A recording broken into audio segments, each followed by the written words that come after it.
की आने का वो भी पगड़ी से जमाना रहेगा, स्वागत करें।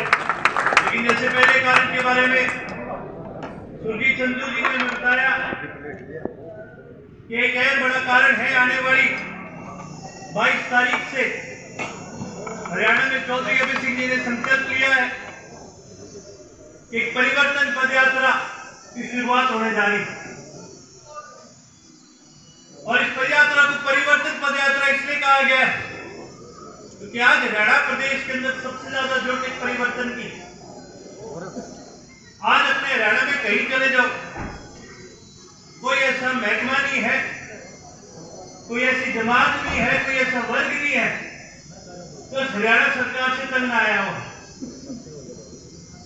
आज के दिन जैसे कर्क रोग होता है वैसे ही एक रोग दिन प्रतिदिन अपने प्रदेश को खाया जा रहा है और उस रोग का नाम है ये भाजपा जनता सरकार।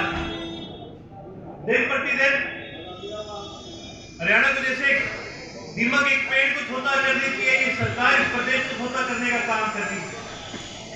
बड़ी दुख की बात है क्या हरियाणा प्रदेश के अंदर जब हम युवा की बात करते हैं तो देश में तो युवा कम आ रहे थे, लेकिन हरियाणा प्रदेश में तो 38% आज अपने प्रदेश का जो युवा है वो बेरोजगार।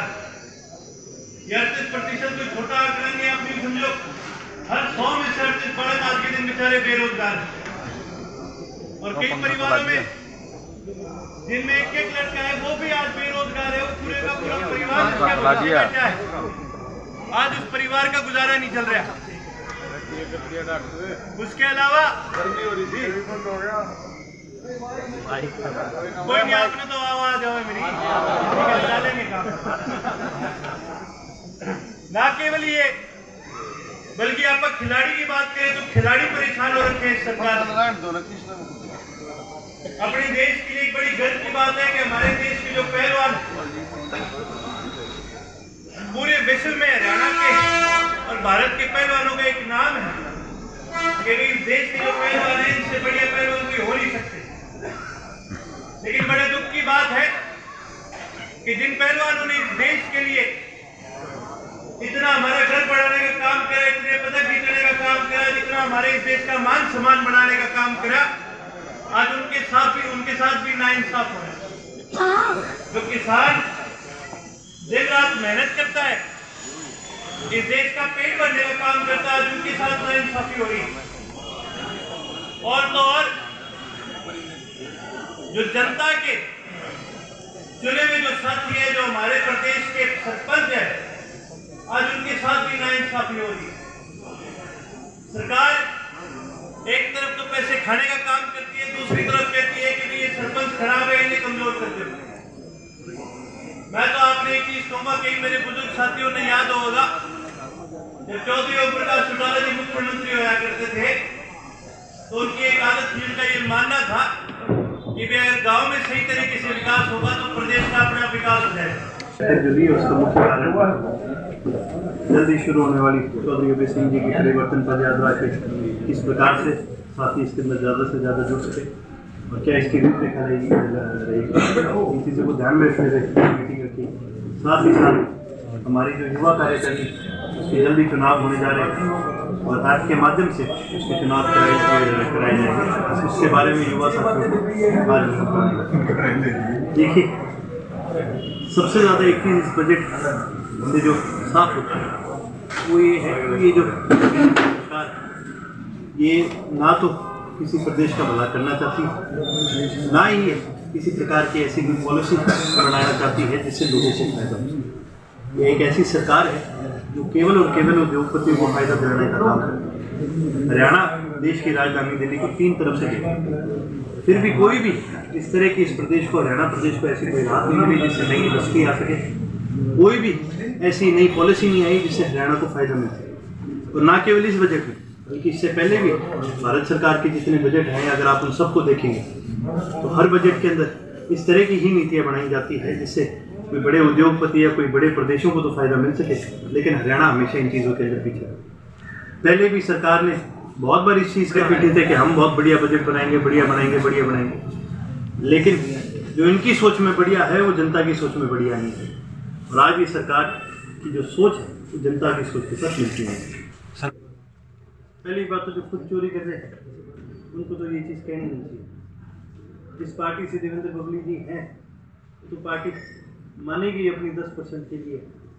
10 इनके विधायक हैं सारे 10 नंबरी और 10% जो कमीशन खाने का काम करेगा तो उनको तो किसी तरह से ये शोभा नहीं देता कि इस प्रकार की बात। और साथ ही साथ जो ये टेंडरिंग बिल्कुल ही गलत चीज़ है।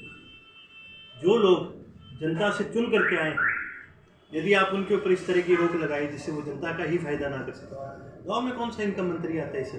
कौन सा मंत्री जाके गांव के लोगों से मिलता है या गांव के लोगों की समस्या से समझता है? आज के दिन गांव के अंदर एक गली भी बनवानी हो, कोई एक ऐसी गली बता दो किसी भी गांव में हरियाणा में जो 2 लाख से कम में बन जाए। कोई गौशाला में अगर शेड बनाना हो, कोई ऐसा शेड बता दो जो 2 लाख से कम में बन जाए।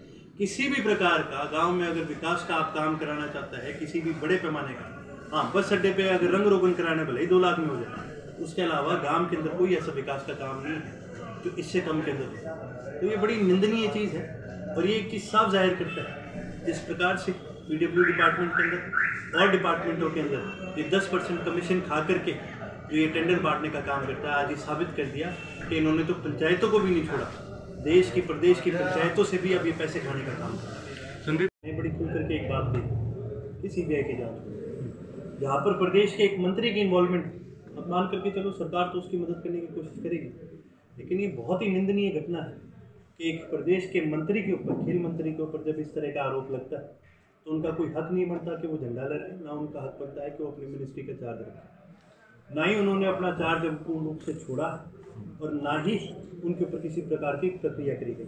सरकार बार बार कहती है कि SIT बनाएंगे, जांच होगी, लेकिन ना तो हमें सरकार की जांच पे भरोसा है, ना हमें किसी SIT पे भरोसा है। हमारा ये मानना है जब प्रदेश के मंत्री के ऊपर कोई इस तरह का आरोप लगता है तो सेंट्रल एजेंसी से निष्पक्ष जांच होगी। BPL कार्डों के कि जो सरकार है, सरकार की जो सोच है वो जनता के साथ नहीं है। सरकार इस आज के दिन हमारे प्रदेश की जनता से कटी हुई है।